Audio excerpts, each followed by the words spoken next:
শীতে কাঁপছে গোটা শহর। আজও ফুটপাতে ঘুমানো মানুষের সংখ্যা তিলোত্তমায় কম নয়। আর তাদের জন্য কাজ করে যাচ্ছেন রানীকোটের বাসিন্দা দেবাশিস ব্যানার্জি। শীতের রাতে ফুটপাতে শুয়ে থাকা মানুষদের গায়ে কম্বল তুলে দেন তিনি।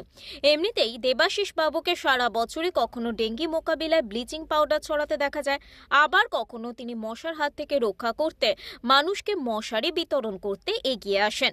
মাকে শ্রদ্ধা জানাতেই এমন সামাজিক কাজকে বেছে নিয়েছেন তিনি বলেন, মায়ের নির্দেশেই তার এই সেবার কাজ।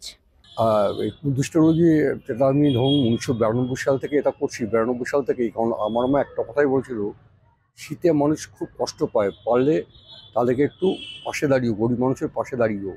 সেই 1992 সাল থেকেই মার নির্দেশে আমি এই কাজগুলো করে চলেছি। আর মানুষজনও আমাকে এই কাজগুলো করতে খুব উদ্বুদ্ধ করছে। আশা করি যাতে মানুষের পাশে থাকতে পারি। আর কিছুই না, এইভাবেই আমি আমার সামাজিক কাজগুলো করে যেতে চাই। সারা বছর আর কি করেন?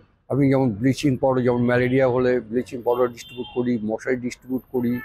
তো মানুষজনকে, আমার যে কোনো কারণে হোক, গরিব মানুষজনকে আমার খুবই তাদের যে অবস্থা দেখে আমার খুবই কষ্ট হয়। সেই কষ্টটাকে আমি তাদের পাশে দাঁড়ানোর চেষ্টা করি, আর কিছুই নয়।